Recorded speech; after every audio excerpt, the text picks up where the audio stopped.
Shalom semuanya. Pada saat COVID-19 menjadi pandemi, kita harus bersiap-siap untuk memasuki krisis ekonomi. Krisis ekonomi dapat memicu krisis sosial. Sekarang kita mulai memasuki krisis ekonomi secara global, termasuk di Indonesia. Kita harus banyak berdoa agar krisis ini tidak berlarut-larut, sehingga menimbulkan krisis sosial. Pada tanggal 17 April 2020, SMRC, yaitu Saiful Mujani Research and Consulting, merilis survei yang dia dapatkan. Survei menunjukkan bahwa 67% rakyat Indonesia mengatakan kondisi ekonominya semakin memburuk sejak pandemi COVID-19. Sebanyak 24% mengatakan kondisi ekonominya tidak mengalami perubahan. Dan hanya 5% mengatakan kondisi ekonominya lebih baik. Mayoritas masyarakat Indonesia, yaitu sekitar 77%, menganggap COVID-19 mengancam pemasukan atau penghasilan mereka. Survei juga menyebutkan bahwa sekitar 25% warga atau 50 juta warga dewasa sudah tidak bisa memenuhi kebutuhan pokok tanpa pinjaman. 15% warga mengatakan bahwa tabungan mereka hanya cukup untuk beberapa minggu. Sedang 15% lainnya warga mengatakan bahwa tabungan yang dimiliki hanya cukup untuk 1 minggu. Melalui hasil survei ini, kita bisa melihat bahwa kondisi ekonomi rakyat Indonesia dalam keadaan tidak baik. Sekali lagi kita harus banyak berdoa tentang hal ini. Dalam doa ini kita harus berkata, pertolongan kita adalah dalam nama Tuhan yang menjadikan langit dan bumi. Dalam nama Tuhan Yesus Kristus. Yesuslah kuatku, Yesus penolongku, kepadamu ku berseru.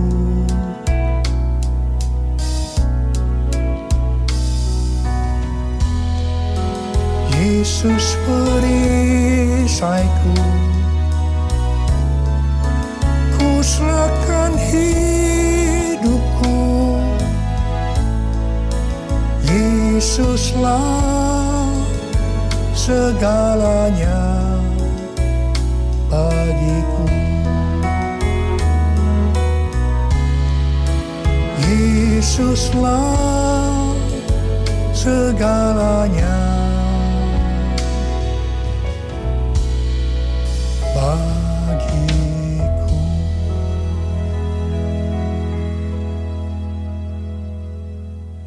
Setelah Tuhan Yesus bangkit, sebelum kenaikannya ke sorga, Tuhan Yesus mengunjungi murid-muridnya yang sedang mencari ikan di Danau Galilea. 7 murid Tuhan Yesus, termasuk Petrus, Yohanes, dan Yakobus, sedang berkumpul dalam keadaan tergoncang akibat kematian Tuhan Yesus. Mereka dalam keadaan ketakutan. Secara ekonomi, mereka juga tergoncang karena biasanya mereka selalu bersama-sama dengan Tuhan Yesus. Mereka kembali ke Galilea dan mencari ikan untuk kehidupan mereka. Pada saat itu, mereka sepakat untuk mencari ikan. Alkitab mengatakan bahwa semalam-malaman mereka mencari ikan, tetapi mereka tidak mendapatkannya. Mereka tambah frustasi. Tiba-tiba dari darat ada suara yang berkata, "Hai anak-anak, adakah engkau mempunyai lauk pauk?" Dengan kesal mereka menjawab, "Tidak ada." Mereka semua tidak tahu kalau yang bertanya itu adalah Tuhan Yesus. Tuhan Yesus melanjutkan dengan berkata, "Kalau begitu, tebarkan jalamu di sebelah kanan perahu, maka engkau akan mendapat ikan." Perintah ini sebenarnya tidak masuk akal karena alasan pertama, hari sudah siang. Mencari ikan di Danau Galilea harus malam hari. Alasan yang kedua, jarak perahu dengan pantai hanya sekitar 200 hasta, yaitu sekitar 90 meter. Jadi tempat itu adalah tempat yang relatif dangkal. Padahal biasanya ikan ada di tempat yang relatif dalam. Tetapi mereka taat kepada suara itu. Meskipun mereka tidak tahu bahwa itu adalah suara Tuhan Yesus. Setelah mereka melemparkan jala di sebelah kanan perahu, apa yang terjadi? Mereka mendapatkan 153 ekor ikan besar-besar. Baru setelah itu mereka sadar bahwa yang menyuruh mereka adalah Tuhan Yesus. Pertanyaannya, mengapa mereka tetap taat meskipun mereka tidak tahu bahwa itu Tuhan Yesus? Jawabannya adalah karena mereka hidupnya intim dengan Tuhan Yesus. Pada masa kesesakan, biasanya tidak gampang untuk mendengarkan suara Tuhan. Tetapi orang yang hidupnya intim dengan Tuhan, mereka tetap bisa membedakan bahwa ini suara Tuhan, meskipun samar-samar. Suara ini adalah suara yang sering dia dengar, yang memberi tuntunan, memberitahu apa yang harus dilakukan. Pada saat kita memasuki krisis ekonomi sebagai dampak dari pandemi COVID-19, kita perlu mendengar suara Tuhan. Saya ulangi sekali lagi. Pada saat kita memasuki krisis ekonomi sebagai dampak dari pandemi COVID-19, kita perlu peka mendengar suara Tuhan. Garis bawahi ini. Ada 3 macam suara. Yang pertama, suara Tuhan. Yang kedua, suara hati kita. Yang ketiga, suara iblis. Bagaimana kita bisa membedakan bahwa itu adalah suara Tuhan? Yaitu kalau kita hidupnya intim dengan Tuhan. Kalau hati kita melekat kepada Tuhan. Kalau kita dipenuhi dengan Roh Kudus. Dan kalau firman Tuhan tinggal di dalam kita. Kita akan tahu bahwa itu adalah suara Tuhan. Tuhan berbicara kepada kita melalui bermacam-macam cara. Bisa secara audible. Bisa melalui firman Tuhan. Bisa melalui nubuatan. Bisa melalui penglihatan. Bisa melalui mimpi. Bisa melalui peristiwa-peristiwa yang terjadi. Baik secara umum maupun yang ada di sekeliling kita. Dan lain-lainnya. Bagaimana kita bisa mengenali suara Tuhan? Sekali lagi saya katakan bahwa kita akan tahu kalau itu suara Tuhan. Kalau hidup kita intim dengan Tuhan. Kalau hati kita melekat kepada Tuhan. Kalau hidup kita dipenuhi Roh Kudus. Dan kalau firman Tuhan tinggal di dalam kita. Tuhan Yesus sangat menekankan kehidupan orang percaya yang dipimpin oleh Roh Kudus.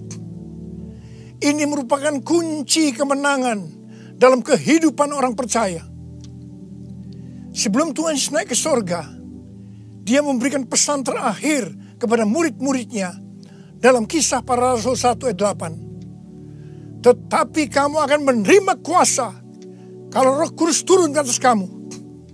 Dan kamu akan menjadi saksiku di Yerusalem dan di seluruh Yudea dan Samaria dan sampai ke ujung bumi. Setelah Roh Kudus dicurahkan, mereka dipenuhi Roh Kudus. Dan dimulailah kehidupan yang dipimpin oleh Roh Kudus. Roh Kudus akan memberikan kepada kita perkataan untuk diucapkan dan kemampuan untuk melakukannya. Roh Kudus bukan hanya memimpin dalam kehidupan pribadi orang percaya, tetapi juga memimpin gerejanya. Dalam kehidupan bergereja, Tuhan menuntun melalui pemimpin rohani, yaitu gembala jemaat. Kepada para pemimpin jemaat, Roh Kudus menuntun untuk melakukan pekerjaan pelayanan dan melakukan amanat agung Tuhan Yesus. Sehingga gembala jemaat atau pemimpin rohani akan berkata, Tuhan berbicara kepada saya. Tuhan memerintahkan kepada saya. Hal yang seperti inilah yang saya lakukan selama 32 tahun dalam pelayanan saya. Setiap bulan Tuhan memberikan tuntunan. Dan kebanyakan tuntunan yang Tuhan berikan kepada saya, pada mulanya saya tidak mengerti. Tetapi saya percaya. Karena saya percaya, saya perkatakan tuntunan itu. Saya melakukan seperti apa yang Rasul Paulus lakukan. Karena aku percaya, maka aku berkata-kata. Kebanyakan juga tuntunan Tuhan sepertinya tidak masuk akal. Tidak bisa dimengerti. Seperti perintah Tuhan Yesus kepada murid-muridnya untuk mendapatkan ikan tadi. Tetapi yang saya lakukan, meskipun tidak masuk akal, meskipun tidak mengerti, saya tetap melakukannya. Begitu saya melakukannya, pengertian itu dibuka. Tema yang Tuhan berikan untuk tahun 2020 adalah tahun dimensi yang baru. Pada awal tahun dengan tuntunan Tuhan, saya berkata bahwa tahun ini untuk mencari nafkah tidak bisa dengan cara yang seperti biasanya, tetapi harus dengan cara Tuhan. Tuhan banyak memberikan ayat-ayat untuk menuntun kita mengenai hal itu. Di dalam Alkitab ada 2 kata supaya kita diberkati secara materi. Yang pertama, memberi. Yang kedua, menabur. Di dalam Lukas 6 ayat 38 dikatakan, berilah dan kamu akan diberi. Suatu takaran yang baik, yang dipadatkan, yang digoncang, dan yang tumpah keluar akan dicurahkan ke dalam ribaanmu. Sebab ukuran yang kau pakai untuk mengukur akan diukurkan kepadamu. Amsal 11 ayat 25 berkata, siapa banyak memberi berkat, diberi kelimpahan. Dan Amsal 19 ayat 17 berkata, siapa menaruh belas kasihan kepada orang yang lemah, memiutangi Tuhan yang akan membalas perbuatannya itu. Banyak yang mempunyai pengertian, sekali lagi saya mau katakan, banyak yang mempunyai pengertian bahwa ayat-ayat tersebut hanya diperuntukkan bagi orang yang kelebihan uang, bukan orang yang berkekurangan. Tetapi saya mau katakan bahwa ayat-ayat ini bukan hanya untuk orang yang kelebihan uang, tetapi juga orang yang kekurangan uang. Garis bawahi. Pada waktu Tuhan Yesus melihat janda miskin yang mempersembahkan 2 peser ke dalam peti persembahan, Tuhan Yesus berkata, aku berkata kepadamu, sesungguhnya janda miskin ini memberi lebih banyak daripada semua orang itu. Sebab mereka semua memberi persembahannya dari kelimpahannya. Tetapi janda ini memberi dari kekurangannya. Bahkan ia memberi seluruh nafkahnya. Saya percaya bahwa Tuhan Yesus akan memberkati janda miskin ini berlimpah, limpah, limpah. Amin.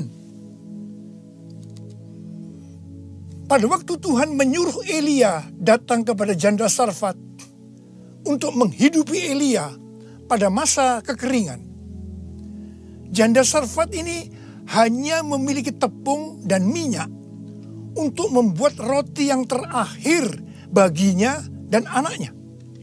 Tetapi justru Elia berkata, dan saya percaya ini dari Tuhan, bahwa jika janda Sarfat itu memberikan sebagian roti itu kepadanya, maka minyak dan tepung tidak akan berkurang sampai berakhirnya masa kekeringan. Saya percaya itu tidak mudah bagi janda Sarfat untuk melakukannya. Tetapi yang jelas, janda Sarfat ini percaya apa yang dikatakan oleh Elia. Dan ketika dia bertindak, terjadilah seperti yang dikatakan oleh Elia, bahwa tepung dan minyak tidak berkurang sampai masa kekeringan itu selesai. Hal yang seperti inilah yang pernah saya alami. Saya menjadi seorang hamba Tuhan karena saya dipaksa oleh Tuhan. Karena saya berkali-kali mendapatkan panggilan itu, tetapi saya menolaknya. Supaya saya mau menjadi hamba Tuhan sepenuh waktu, Tuhan membuat saya menjadi bangkrut dan ditambahi hutang. Saya juga pernah mengalami kondisi di mana saya bingung, besok mau makan apa ya? Mungkin hal seperti ini yang sedang banyak dialami oleh orang-orang dalam krisis ekonomi saat ini. Saya ingat pada waktu saya diizinkan Tuhan mulai bisa menabung. Pada suatu hari Pak Rahim, seorang pendoa syafaat yang sekarang sudah bersama Bapa di sorga, datang ke rumah saya. Ketika saya berbincang-bincang dengan Pak Rahim, istri saya, Ibu Hermin, memanggil saya untuk masuk menemuinya. Saya masuk, dan dengan gemetar Ibu Hermin berkata bahwa dia mendapatkan penglihatan. Ini untuk pertama kali dalam hidupnya. Apa yang dia lihat? Dia melihat sebuah angka di pintu lemari sebesar 30.000. Dan Tuhan berkata kepada Ibu Hermin bahwa dia disuruh untuk memberikan uang sebesar 30.000 kepada Pak Rahim. Saya berkata, kalau Tuhan yang suruh, ya berikan aja. Ibu Hermin menjawab, berikan gimana? Itu seluruh uang yang ada pada kita. Itu semuanya yang kita punya. Saya sempat tertegun. Kemudian kita berdua menangis di hadapan Tuhan. Dan kita berkata, Tuhan, kami akan taat Tuhan. Kami akan berikan uang ini kepada Pak Rahim. Ketika uang itu saya berikan kepada Pak Rahim, langsung dia buka amplopnya. Dan dia hitung bahwa jumlahnya 30.000. Dan ketika dia tahu bahwa jumlahnya 30.000, langsung dia menangis dengan keras. Ternyata sudah beberapa malam dia sujud kepada Tuhan di pelataran rumahnya, meminta uang kepada Tuhan sebesar 30.000 untuk membiayai 6 pendeta yang dari desa yang ada di rumahnya. Pada waktu itu saya sempat bertanya kepada Tuhan, Tuhan, kok mintanya kepada saya ya Tuhan, yang uangnya pas-pasan dan kadang-kadang masih kekurangan. Kenapa tidak minta kepada yang kaya? Tuhan hanya mengingatkan saya kisah tentang janda Sarfat tadi. Saya percaya, saya ada sebagaimana saya ada saat ini. Salah satunya karena saya melakukan itu. Mari, hari-hari ini kita akan bersatu melawan COVID-19 dan menabur untuk saudara-saudara kita yang terkena dampak. Karena itu, mari saudara-saudara yang sekarang mengalami dampak yang buruk dalam ekonomi akibat pandemi COVID-19 ini. Sekali lagi saya mau katakan kepada saudara, seperti yang tertulis dalam Amsal 10 ayat 22. Berkat Tuhanlah yang menjadikan kaya. Susah payah tidak akan menambahinya. Kalau saudara hidup sesuai dengan firman Tuhan, maka saudara pasti akan diberkati oleh Tuhan berlimpah, limpah, limpah. Tuhan Yesus berkata, jangan kamu khawatir. Jangan kamu khawatir. Jangan kamu khawatir. Apa yang akan kamu makan? Apa yang akan kamu minum? Apa yang akan kamu pakai? Semua itu dicari oleh bangsa-bangsa yang tidak mengenal Allah. Akan tetapi Bapamu yang di sorga tahu bahwa kamu memerlukan semuanya itu. Tetapi carilah dahulu kerajaan Allah dan kebenarannya. Maka semuanya itu akan ditambahkan kepadamu. Sebab itu janganlah kamu khawatir akan hari esok. Karena hari esok mempunyai kesusahannya sendiri. Kesusahan sehari cukuplah untuk sehari. Seperti yang Tuhan katakan kepada saya untuk menghardik COVID-19 dengan segala dampaknya. Mari, saya akan ajak saudara sekarang untuk menghardik COVID-19 dan krisis ekonomi. Dalam nama Tuhan Yesus. Di dalam nama Tuhan Yesus. COVID-19, krisis ekonomi, diam, tenanglah. Kita sedang berada dalam peperangan rohani yang dahsyat melawan iblis. Dengan melakukan itu, kita mendeklarasikan kemenangan. Puji Tuhan, sejak tanggal 16 April 2020 di Indonesia, angka kesembuhan pasien COVID-19 mulai melebihi dari angka kematian. Semakin hari, perbedaan angka kesembuhan dengan angka kematian semakin besar. Saya percaya ini merupakan penghiburan dan pengharapan bagi kita semua. Tuhan Yesus baik. Tuhan Yesus baik. Saya mengajak saudara untuk masuk dalam puasa dari tanggal 10 April sampai dengan 28 Mei 2020. Saya mengajak saudara untuk menatap ke depan dengan berkata seperti yang terdapat dalam Roma 8 ayat 28. Aku tahu sekarang bahwa Allah turut bekerja dalam segala sesuatu, baik enak maupun tidak enak, untuk mendatangkan kebaikan bagi aku yang mengasihi Dia. Aku percaya melalui semua peristiwa ini, aku akan makin serupa dengan gambar Yesus. Yang berarti aku menjadi murid Tuhan Yesus. Ingat, goal kita sebagai orang Kristen adalah untuk menjadi serupa dengan gambar Yesus. Yang artinya menjadi murid Tuhan Yesus. Tugas yang Tuhan berikan kepada kita adalah untuk melakukan amanat agung Tuhan Yesus. Yaitu pergi memberi keterangan Injil dan menjadikan semua bangsa itu menjadi murid Tuhan Yesus. Pentakosta ketiga yang merupakan pencurahan Roh Kudus yang luar biasa di zaman now akan memberikan kepada kita kuasa untuk menyelesaikan amanat agung Tuhan Yesus. Mari saya mau berdoa buat saudara. Angkat tangan saudara. Bapa, kami hanya melihat hari-hari ini krisis ekonomi sudah melanda seluruh dunia termasuk di Indonesia. Mungkin ada banyak anak-anak-Mu yang kena dampak ini Tuhan. Tapi hari ini Tuhan, Engkau memberikan kami kunci supaya kami keluar dari masalah ini. Dan kami percaya Tuhan, kalau anak-anak-Mu semua ini melakukan apa yang Kau suruh kepada kami hari ini, mereka pasti akan diberkati oleh Tuhan. Mereka akan keluar dari krisis ekonomi ini. Mereka bukan hanya cukup, tapi malah mereka akan berkelimpahan di dalam segala hal. Terima Terima hidup berkelimpahan. Terima kelimpahan. Terima. Tuhan, hamba berdoa bagi mereka yang sakit. Sembuh dalam nama Yesus. Sembuh dalam nama Yesus. Sembuh dalam nama Yesus. Amin.